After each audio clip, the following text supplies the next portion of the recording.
Um,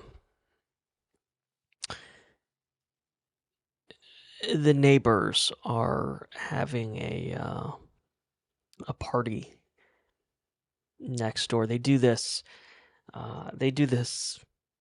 every now and then, and then it's fine now, but the later we get into the night, the louder it gets, and then it becomes problematic. But for now, obviously, I'm in a different room, farthest side of the house, and um, I wasn't really thinking about this too much as I was doing this, but this is the hottest room in my house. It's also right next to the air handler, so and then my dog is digging in his bed. So all I can do is hope that my audio uh, magic here can do its job and save this. Who knows? You guys know I do all of this in one shot. I don't edit. I'll throw this onto the computer, combine the audio and stuff, and if everything just sounds like total fucking shit, then you won't be seeing this. And if you are seeing this, then obviously I was okay with the sound of things. Um, so this is not the regular vlog. Once again, I'm doing something different. Because I finally did it. Yeah, I uh, I watched Barbie. This was the second attempt to watch it. The first time I couldn't get past the first act. That part when she was sitting on the bus bench with the old lady. I couldn't I couldn't get past that. Um, but now I have watched the entirety of Barbie. I've also watched Oppenheimer, but that's neither here nor there, or a different video altogether. Um, I have watched Barbie, and uh, I have thoughts.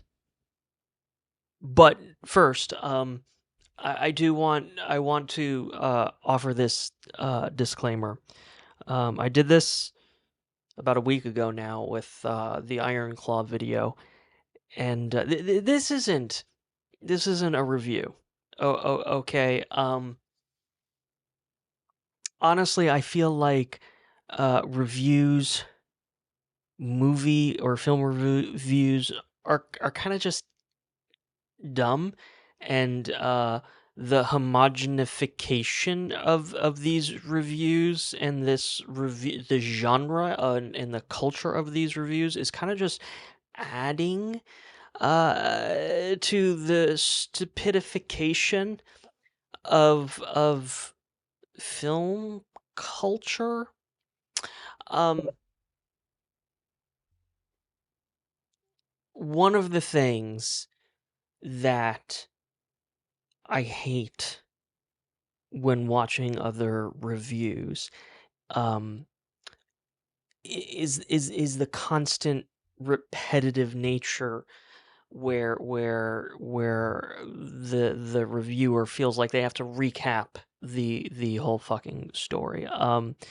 The premise here is that if you're watching this video, it's because you've already seen the movies I'm going to talk about, and you're interested in not the story, but critique, right? So I think it's stupid to recap the movie. If you want to recap, if you want to know the synopsis, go on to IMDb and read a synopsis. It's not, watch another video.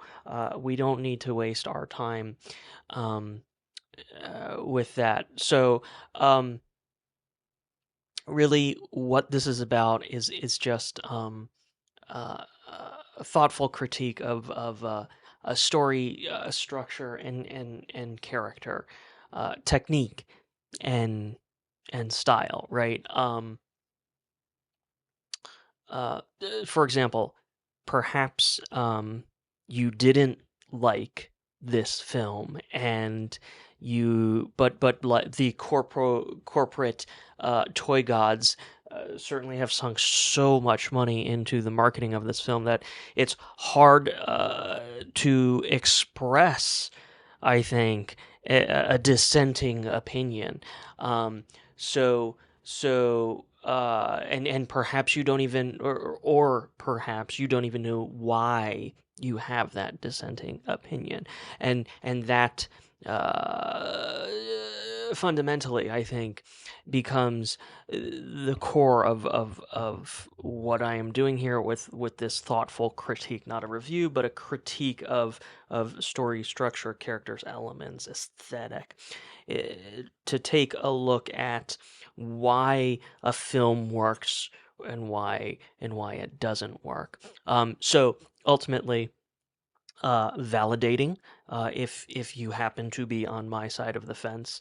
Um, I had a comment on a last video accusing me of rage baiting, and holy fucking shit, there are easier ways to do that than offering thoughtful film critique. I think this this this uh, this is that's not genuinely, honestly, that is not what I am doing here. And if you feel like this is just rage bait, then uh, I'm sorry. I apologize. I don't know what to tell you. Honestly, my hope is that these videos and these critiques, not reviews, critiques, they're a huge fucking difference. Um, they will offer a deeper, more thoughtful approach to film and uh, television discussion. Lofty goals, but there you go.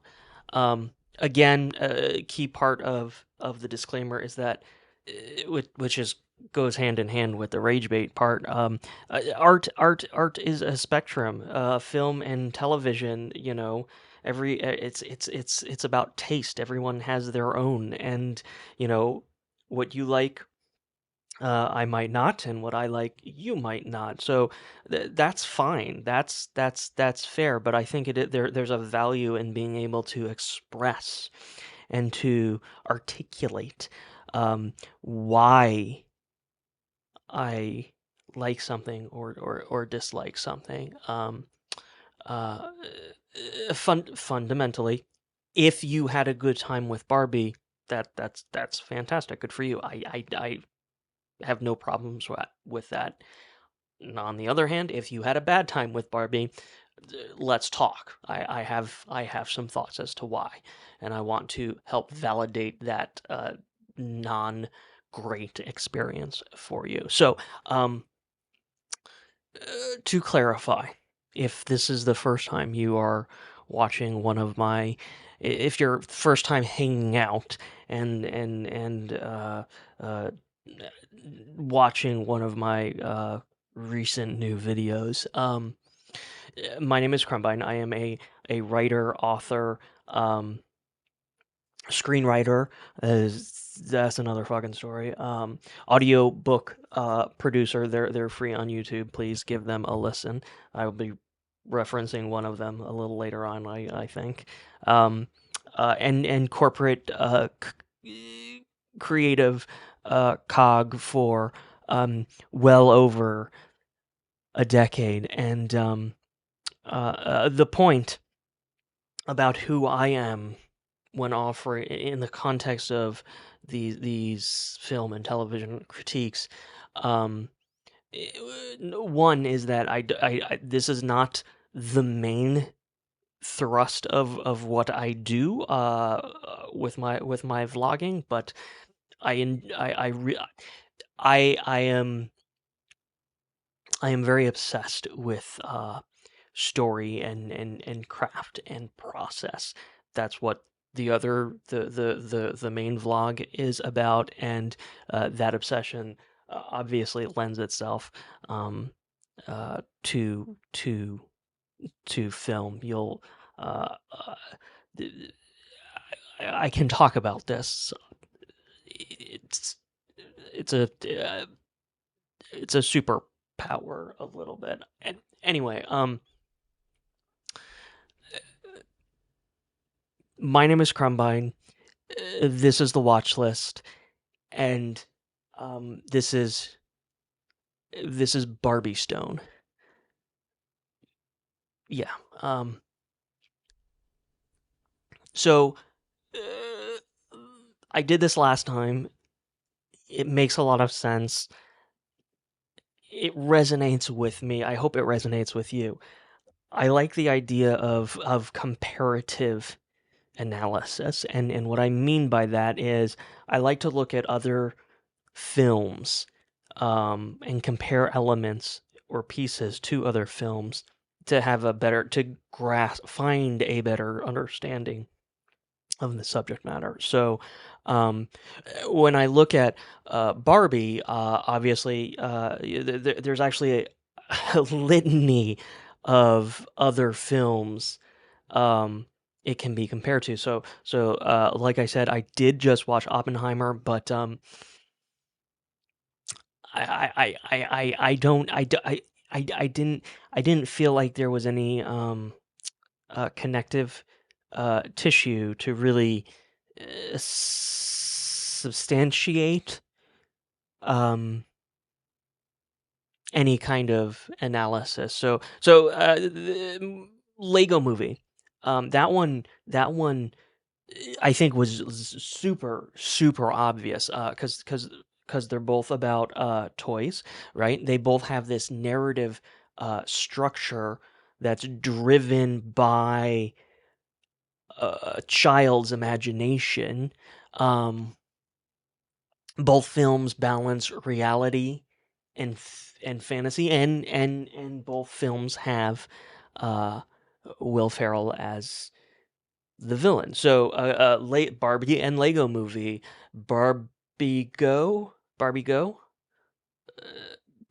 That would be a very easy comparison to make. Another one was Avatar 2. Because like Barbie, you've got this massive blockbuster with huge marketing budget. It would have also been fantastic SEO to do Barbie versus Avatar 2. B- Barbitar, Barbit. So I that was and they both are these deeply visual fantasy worlds. So like there's a powerful thread, that connective tissue to analyze both films. Unfortunately, that would have meant I would have had to watch Avatar 2, and I I I, no. Um, I spent a lot of time actually thinking about Jurassic World, and that one is really interesting because I'm a huge fan of the Jurassic Park films. I think Jurassic World is, broadly speaking, in film critique, is grossly underrated and misunderstood. Um, so in comparison to Barbie, like they're both these rich visual fantasy worlds. They're both very meta films. Like Jurassic World is so meta that it usually that I think audiences actually miss the point of it. Like the movie, the and this is a whole other film, which is or a whole other video, which is why I don't want to make this comparison. But like Jurassic World as a film is the Indominus Rex. It's bigger, more teeth, more chaotic, more out of control. The actual film is the cautionary tale that is the Indominus Rex. It is intentional. That's how fucking meta that film is, and it's genius. I'm going to die on that fucking hill. Barbie, also super fucking meta, but I think I'll talk about this later. It's meta like Jurassic World, goes way over people's head. No, I think could be, maybe, not entirely sure. There is a meta quality. There's the in your face meta elements to the movie, but there are other far more subtle meta elements that I think work against the film and make it a much harder pill to swallow and a much harder film to appreciate. So in that respect, the meta elements of both Jurassic World and Barbie become failures for broadly speaking. Um, but finally, and most importantly, uh, uh, the movie that I actually want to compare it to is the Flintstones. It came out in 1994. Um, which is a year after Jurassic Park, and that is critical and very important because the Flintstones was also executive produced by Steven Spielberg. This is fascinating because there are dinosaurs in that movie. So if you are a fan of dinosaurs and the experience of cinematic dinosaurs, the Flintstones is actually like a really critical must see to just add to that library. Um, More importantly, with respect to Barbie, I'll try to stay a little on point here. Um, like all these other comparative films, they exist in fantasy worlds. Flintstones, the town of Bedrock, prehistoric man with the dinosaurs. Um, and here's the key point, and this is why I'm making this video. We're having this discussion. Both films, at the end of the day, in my opinion, hang their hat on production design. When all other and this is an important part about how I talk about films because when I look at different elements, you can look at the story, you can look at the script and narrative structure and characters and performances and direction and aesthetic and camera and cinematography and all of that.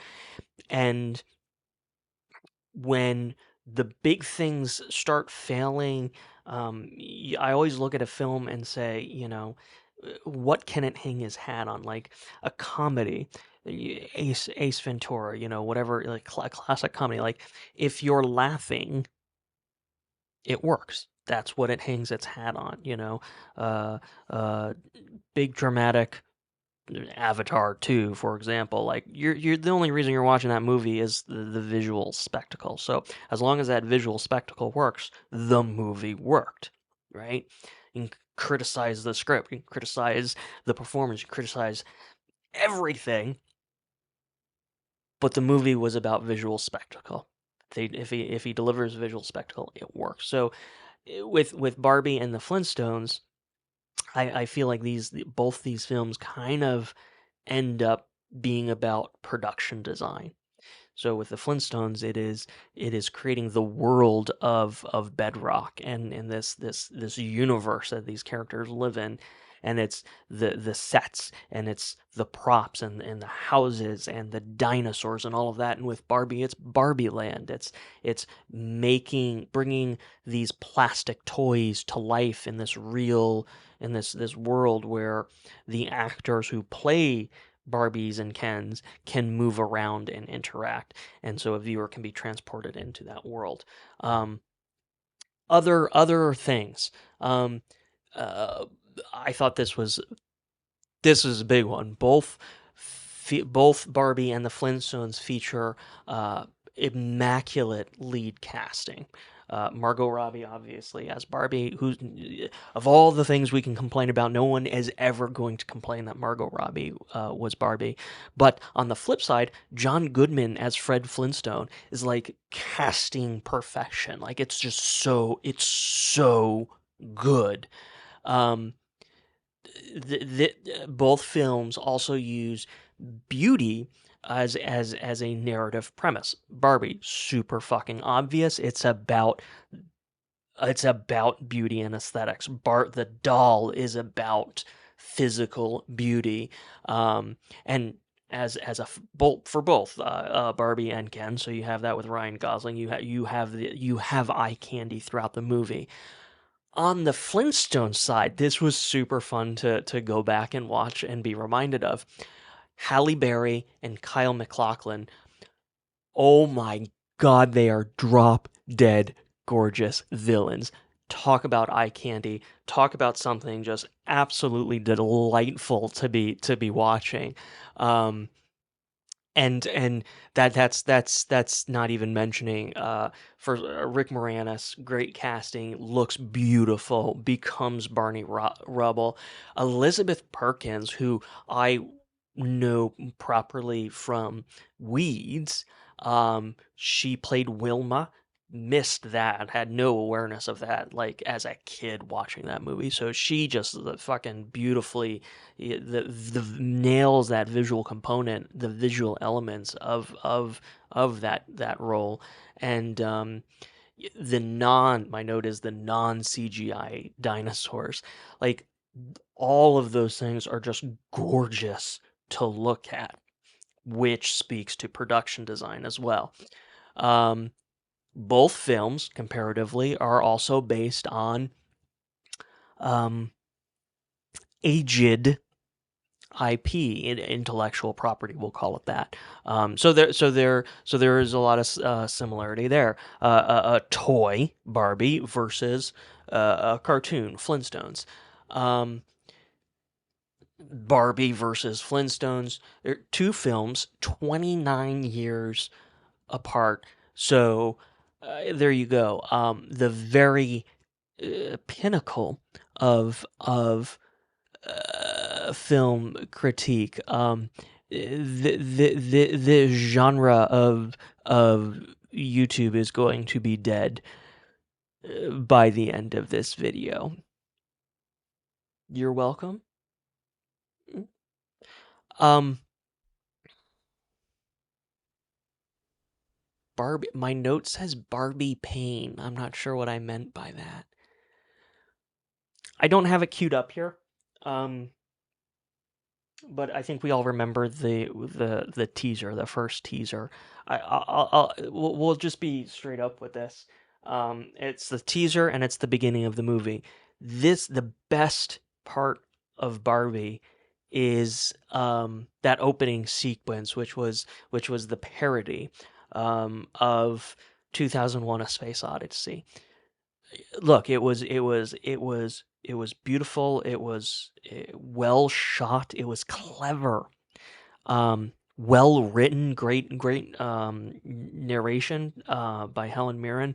Like that sequence is what you would expect from Greta Gerwig and Noah Baumbach in this film, and is probably the best distillation of that talent being expressed through their corporate sugar daddies, and the studio process that was Barbie. um so the best part of the movie is at the very beginning. It's also it was the first teaser trailer. I think it was the first teaser trailer, correct me if I'm wrong. did not do that much research. I watched the film. That was about all the research I could do on this one. Um, so the good news is that you don't need to watch the whole film to experience the best of it, which I do recommend to experience the best of it. Literally watch that opening sequence and then stop. That's it. That, in a nutshell, is the main nice thing that I have to say about Barbie. Because, look, art is compromise at the very least, and the very least offensive.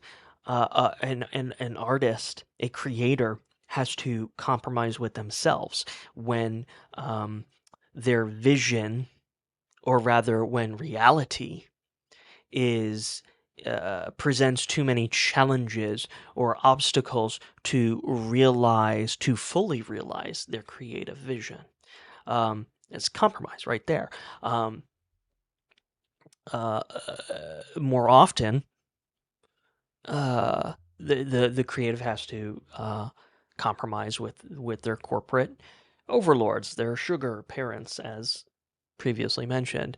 Um, and that's really what I think this film is. It's a portrait of creative compromise between these two shrewd, uh, talented, independent filmmakers, um, and Mattel and Warner Brothers Discovery. It is a film of compromise, a portrait of compromise. Um,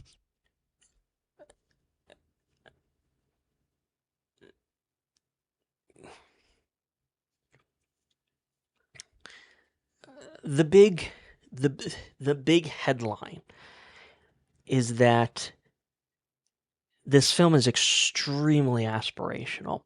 Um, it tackles a lot of powerful subjects: existentialism, what it means to be human, literally the humanity itself, feminism, patriarchy.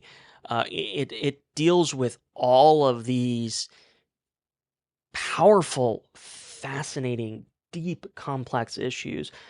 But the headline here is like Barbie itself, and this is also like what I was talking about with how meta the film was.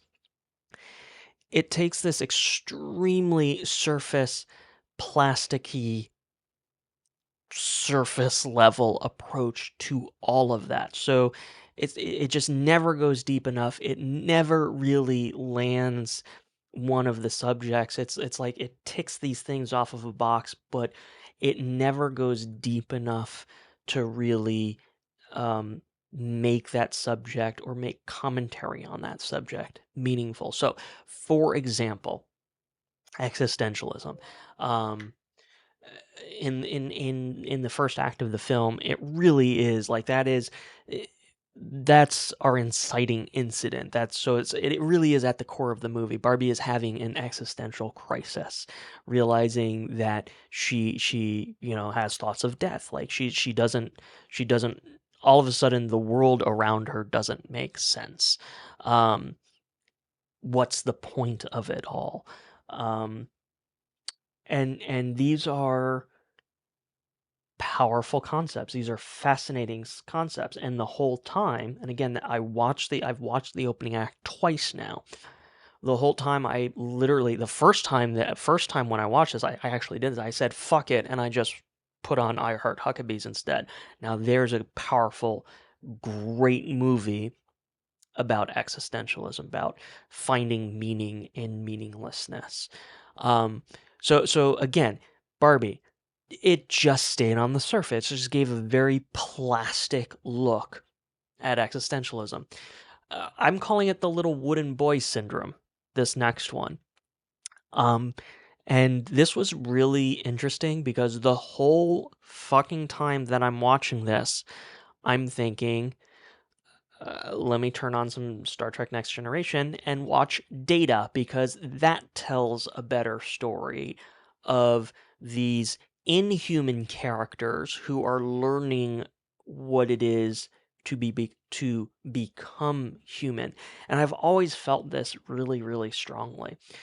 Being a very deeply empathetic, um, being very easily moved by emotional stories, I have seen that it is non-human characters in film and television that tend to reflect the purest of and the most genuine of human qualities.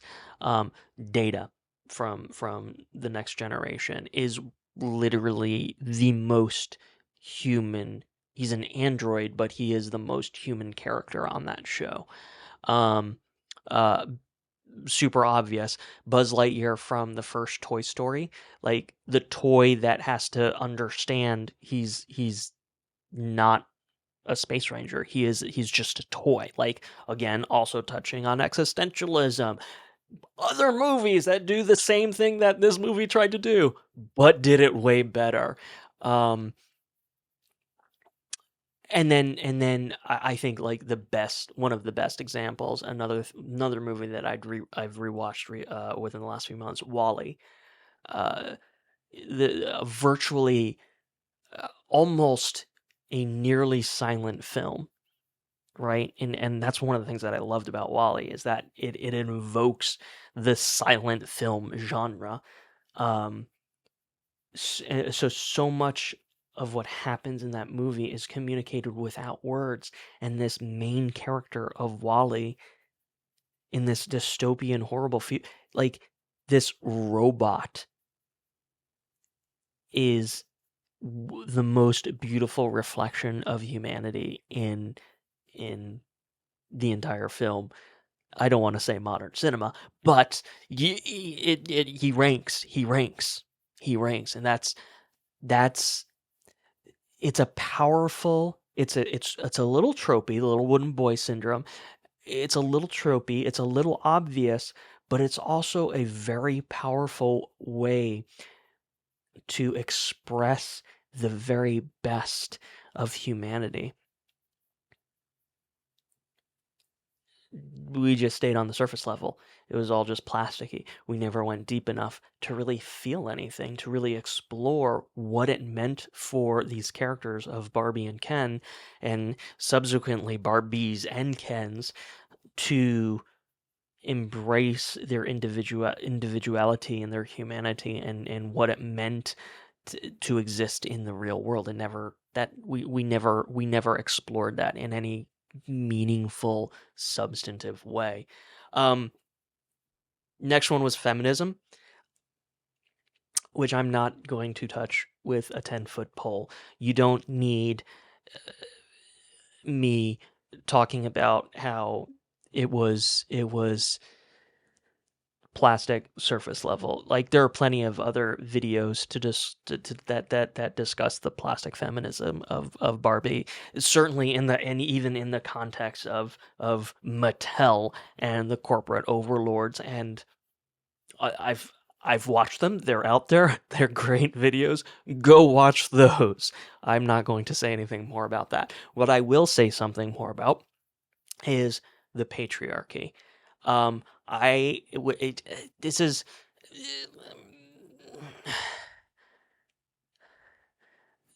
okay. I've got notes. I've got lots of notes on this, and I want to make sure I don't get ahead of myself. Um, this was the biggest red flag, and I'm going to give receipts so that you don't wave me off as a male cuckoo, like rah rah. What, like everything else, Barbie addresses the patriarchy and toxic masculinity, for that matter, um, with that same surface level, uh, plasticky narrative approach. It's this very broad strokes, and then the audience is asked to just buy into that, suspend your disbelief, accept it, and move on. The problem, the big problem that I had with that becomes evident like halfway through the movie and then into the third act, because I think the problem is that the film Barbie confuses the patriarchy with these empty-headed plastic characters who exist primarily, if not solely, um, inside a one-note echo chamber world that is Barbie Land. And then these characters finally discover that they are allowed to have interests, um, hobbies, expertise beyond what their toy label says they're allowed to do. Uh, okay, that's the crux of it. That's the crux of the argument. What I want to do is, okay, like I said, I won't touch feminism. I will defend this view on the patriarchy or their interpretation of my critique of the Barbie's interpretation of the patriarchy.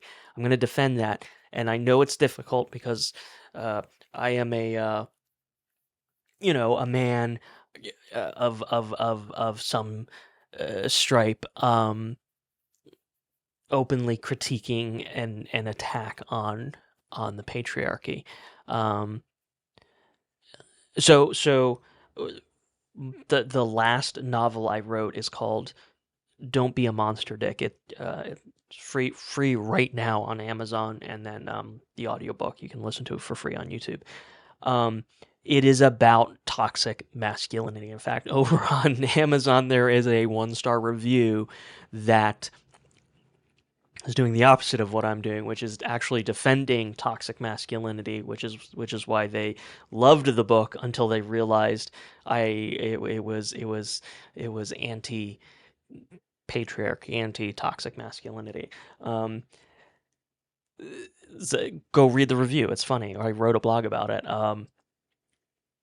So I'm not saying that, a person wouldn't read my story and find issues with my take on toxic masculinity, and all of the issues therein, or how I describe and or the narrative thrust of the characters and how they interact with it. I'm not saying I am you know beyond reproach, and that story is beyond reproach.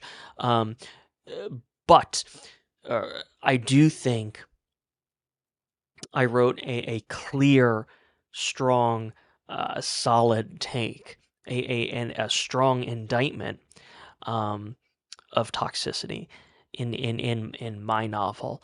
Um, Barbie in the film's take stayed very surface and plasticky, and like I said, in the context of that story, it really failed to differentiate between the patriarchy and toxic masculinity, which is the problematic core of all of this. With That failed to differentiate the patriarchy with these empty-headed characters discovering what their interests are, because that's how I saw what was taking place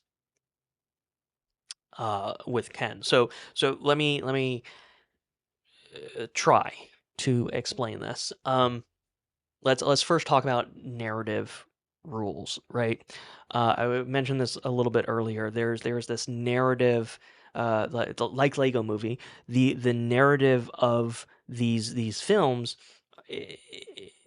is constructed by an adolescent, like a 6-year-old. It's clear in the opening sequences of Barbie after the 2001 fantasy part, where she floats down from the roof of the second floor of her house, right? There's um the structure of this movie is that of a 6 year created that of by a 6 year old, which is critical to understand what this movie is. Um, there is in this narrative, in the narrative rules, we have a fantasy versus a real world.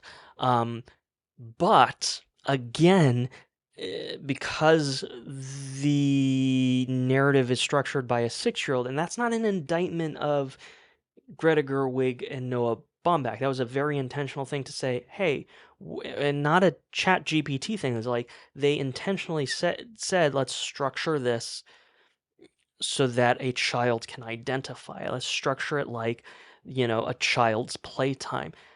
I don't think they succeeded. I think that became a failure to the film because they took that concept a little bit too far. But it was intentional. So you've got the fantasy world versus the real world, but in the real world, you also have Mattel corporate offices where everything still functions like the fantasy world, which again, as you're watching the film, that's confusing because you have the logic and rules of fantasy world in place, and then you have this weird chase sequence that takes place inside Mattel, where the CEO of Mattel is literally running on foot after Barbie, and they end up chasing. He ends up chasing her through the cubicle farm, and it's so like we've established that they're in the real world. We've established the real world is our real world. They get arrested for stealing or and doing, just like it is. And then you have this fantasy, like, so the rules of the rules that we have to follow to understand the movie don't make sense. So it's harder to suspend your disbelief and understand what's going on, or get in, or be immersed in what's going on. So Barbie Land, and this I think this becomes one of my big issues. Barbie Land, like the movie spells out, isn't actually a utopia, but it is, but it also really isn't. Um, and also, the movie doesn't go any deeper than that. Okay, so I'm just gonna read this because I think I jotted these notes down almost perfectly. The reality is that the reality that's depicted is that Barbie Land is a plastic echo chamber. Everyone has the same name, the same opinion, the same daily routine. It's an echo chamber. Everything is perfect in Barbie Land. There is no conflict and there is no death. They have a Supreme Court, but there is no crime. We actually see in that opening sequence hey, there's that stupid chase sequence that doesn't make any sense. So in the opening sequences, we see lawyer Barbie making an argument or summing up an argument in the Supreme Court, but we have no idea what it's about because there's no point of a Supreme Court in Barbie Land. There's no conflict. There's no reason for it. Um, it's plastic. It's all surface. There is nothing substantive underneath it. It is a 6 year old's uh, story logic. And again, like I said, that is the point. That was the point of the film. I just don't think it holds up. The point is also that if that logic isn't counterbalanced, for example, if that the weak logic isn't counterbalanced. The little boy syndrome, the existentialism threads, if those things aren't realized substantively, um, everything becomes really lopsided.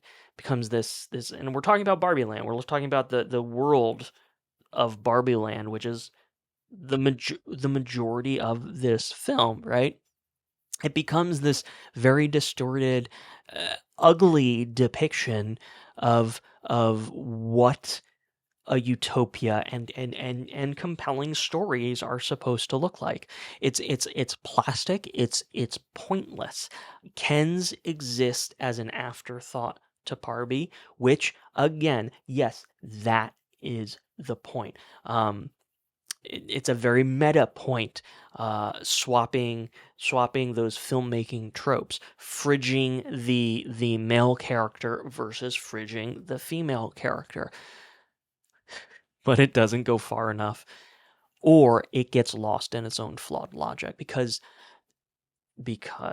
Ken is, and this is where it all comes together. Ken is more empty-headed and pointless than Barbie. And in the real world, we go on this journey with him where he realizes that there is more to his existence than fawning over this plastic woman who has absolutely no interest in him.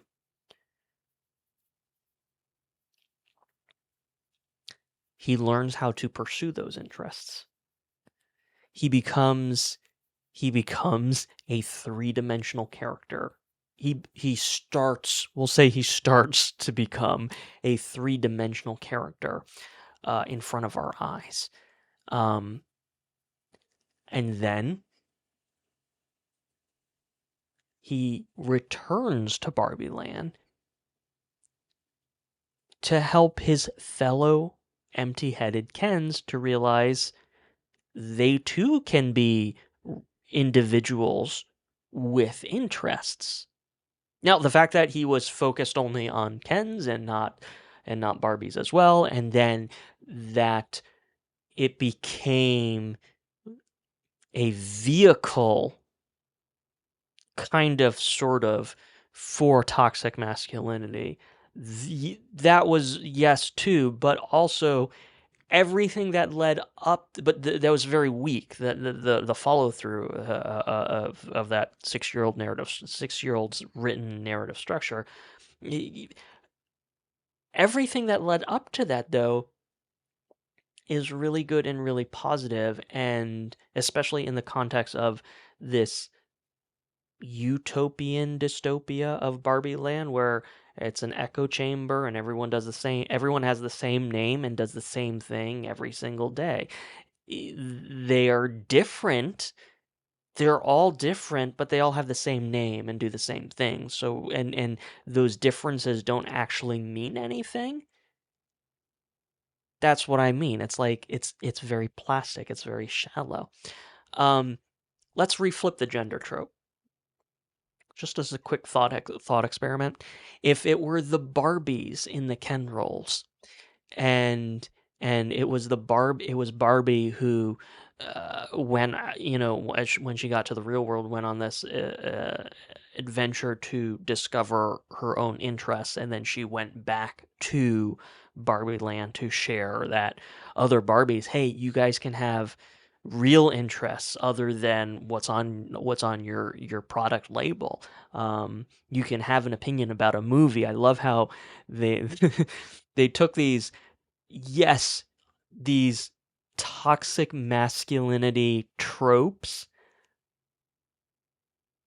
but also like portrayed them in the context of Barbie Land, these empty-headed characters in the context of Barbie Land. Oh, these characters just saw Godfather and got really excited about Godfather and wanted to share that that passion that they had for it. But no, that became toxic, and that needed to become a toxic thing, and mansplaining. But again, this is a world where Godfather never existed. This is a world where no one had any interests. I think there's a huge gap in logic there that is painful. And again, I'm not defending toxic masculinity. I'm saying it was very badly established. And if you flipped the gender roles yet again, and it was the Barbies doing what Ken did, it would have been a story of empowerment and individuality and thinking for yourself, which I think is one of the big themes that should have been a theme or wasn't a theme. Like again, it's about individuality and thinking for yourself. Uh, it wouldn't have been about the matriarchy. In fact, even with the toxic femininity at the end, it's never labeled as the matriarchy, toxic or otherwise. But because it was Ken's story, the film uses those token toxic behaviors, the Godfather teaching them how to play a sport or whatever, um, to justify. That's when it was finally justified. The patriarchy label was finally justified in the narrative. Um, but I think it was still very weak because everything up to that point was characters discovering individuality. That's how it played to me. That's what it looked like to me. So that just made it really sad. Um, and my note here is that really just underscored the bigger flaw. Um, whether it was the Kens or the Barbies, and despite America Ferrera's speechifying, which was good. I'll come back to that. These characters don't actually learn, as I was already saying, they don't actually learn a lesson about individuality and thinking for yourselves and the dangers of living inside that echo chamber of Barbie Land. So these were powerful themes throughout the movie, but they were never really addressed to the point where toxic femininity at the end shuts the Kens down. Their attempt to become individualized, to become unique individuals for themselves that exist for themselves, it was all violently shut down, manipulatively and violently shut down, to restore that dystopian utopia that existed prior. So the film actually has this very, like, when you look at it pragmatically with what's laid out, it actually has a very kind of has this dark, sad ending to it. The characters were very handicapped. If you've watched a prior video, you know that, and like I was saying before, I really need to find an emotional connection with characters. I want to feel emotionally connected with them, and that was not as challenging as Iron Claw, but when again everything is surface and plasticky, there wasn't a lot, there wasn't a lot there. I as a screenwriter and a student of story structure, one big question I have is who is the hero of the story? And plot twist, you would think, it's right there in the title, but it's actually not. It's America Ferrera's character, the mother. She's the one who actually saves the day. She saves the day, but because of how the film is structured, like she's not even really brought into the film until about halfway through. So it's like a weird passing of the torch. Like we're invested in Barbie, or we're supposed to be invested in Barbie. She carries the film. She's the beginning of the film, but it's not her story. It's America Ferrera's story because she's the hero. She's the one who actually saves the day. She's also the character that she and Rhea Perlman are 100% the MVPs. They have compelling emotional arcs. Or America Ferrera more than Perlman. Perlman has is super fucking effective with what she has, but her role by virtue is supposed to be very small. But America Ferrera, the movie should have started in the real world. It should have started with her. It should have started, and it should have. She saves the day at the end of the movie, but that really, narratively speaking, is not really set up at the beginning of the movie, and that's a failure in story structure. It's also one of those reasons why the film feels a little disjointed because you don't have that thread, the hero's journey thread that because Barbie does not go on the hero's journey. She's not the one who saves the day. She's not the one who rises up to save Barbie Land. Um, all the prior criticisms about how it's being saved aside, it is America Ferrera who saves the day. And again, that was not seeded and written correctly to make it feel like a natural outcome. So it was very disjointed in that respect. So if you felt like it was disjointed, that would have been why. Um, the movie, I had this issue the first time I tried to watch it. The movie didn't know what to do with the talent that they had. Kate McKinnon was the real painful part. Like literally, she part of the reason why I turned the movie off the first time. But Kate McKinnon, Michael Cera, John Cena, just naming those three, astounding fucking talent in those three people. Totally fucking wasted. Like they're with Kate McKinnon, you would almost think, having not watched the movie, Kate McKinnon shows up as Weird Barbie, the Barbie that every child has fucked up and abused and whatever, and Kate McKinnon is playing the real life version of her. That should be a headline. That should be something a film could hang its hat on. Like, even if everything else sucked, you need to watch Barbie for Kate McKinnon's performance as this character. That should have been one of the headlines. That should have been the entire video, the entire subject. But it isn't. It's a phoned in performance. It's not really doing anything other than giving like these bullet point instructions. Like, such a powerful comedic performer in such a character with potential for batshit absurdity to be realized by, like, it would have been the perfect combination.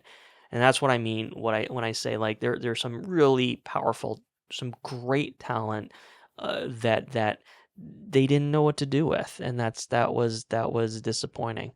Um, so at the end of the day, what can Barbie hang her hat on?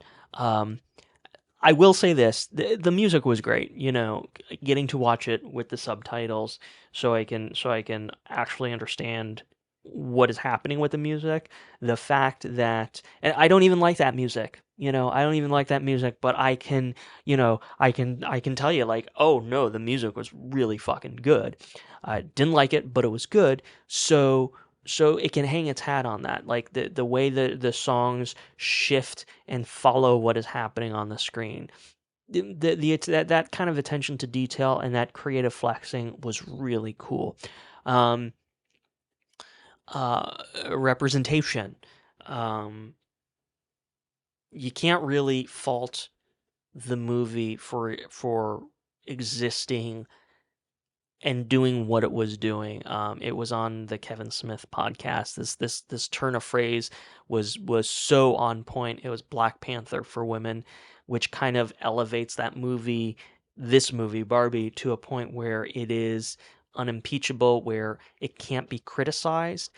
But that's a double-edged sword because I think we do need to be able to critique it. We do need to be able to talk about it without being, you know, without being heckled and called, anti-feminist or, defending the patriarchy or like, no, but there are problems and or there are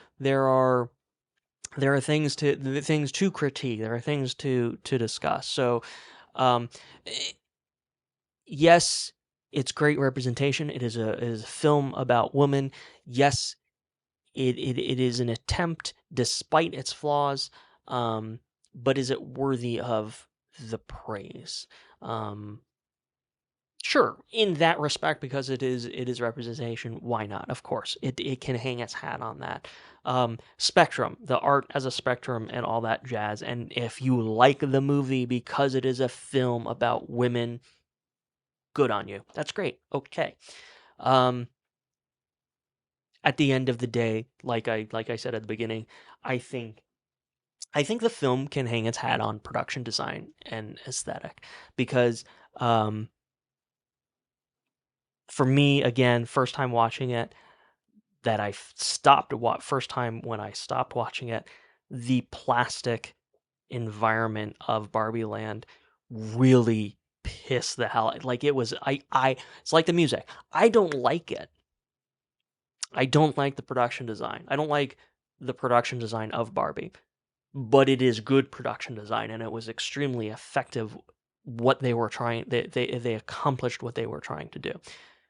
So that brings us to the Flintstones. Let's see if I can do this and make this work really well.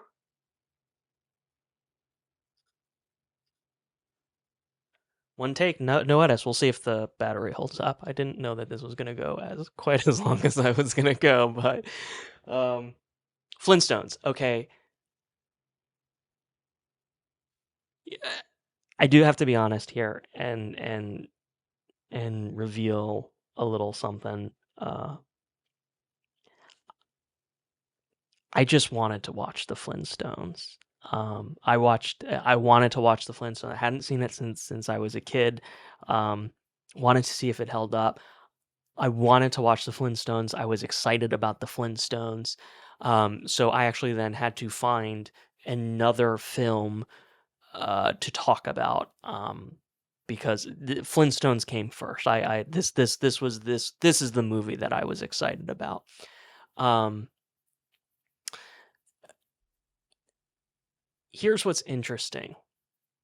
Barbie, we're moved on to it's a comparative critique. Barbie defies genres, and that's not a good or a bad thing, but it defies genres. I, I had a hard time with Barbie. One of the reasons I had a hard time with Barbie was that I didn't.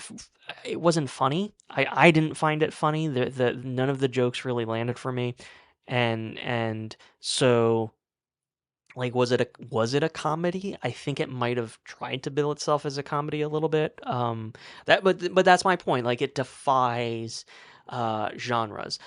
But it was a film about a toy, um, and marketing and the marketing of the film wanted everyone to watch it, children and adults alike. So the genre that I think is easiest to ascribe to the film, which is a little weird considering all the subject matter that I have already touched on, is that it is a family film. And what's interesting is that Flintstones here is a fucking definitive family film. Um, and here's what's interesting about family films. I'm not going to tell you anything you don't already know about it, but there are very obvious rules for how um, uh, for how to do a successful family film, right? There's broad slapstick comedy for the kids, and then there are nuanced, smart, well-written jokes for the adults to keep the adults and the parents engaged. That wink at the adults. That's how well, like in a good family film, you will have dirty jokes that are winks at the parents go right over a kid's head. It's a formula. It's simple, and also like that's it. Story, it's not that important on a family film. It's there to drape your jokes on top of. Characters, again, they're there to the characters are there to serve jokes. Comedy is really important in a family film. And just broadly speaking, this part here, because if you're laughing, you're having a good time.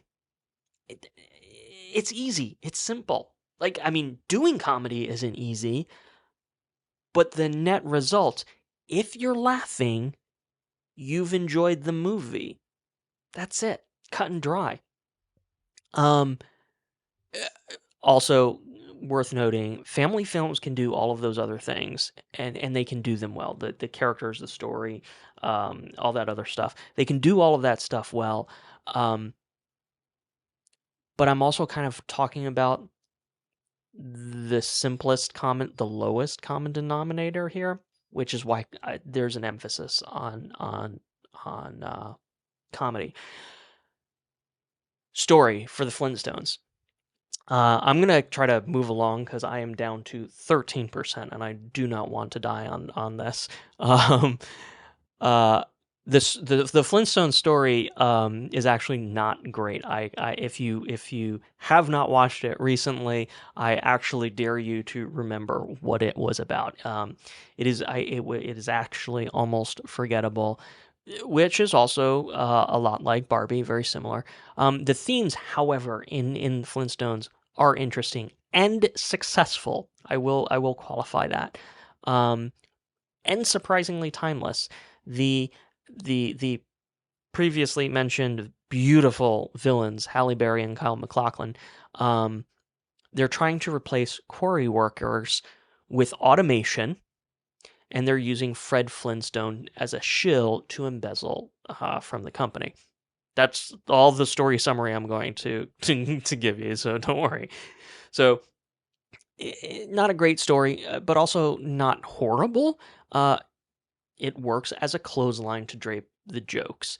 Um, and the production design, which I know you cannot see, but I will be putting some snapshots up in the very little edit that I do on this. Um, it is the production design that makes this such an enjoyable movie. Um, and like I said, that's what is like it works in Barbie, but it is it is successful in Barbie. Doesn't work for me.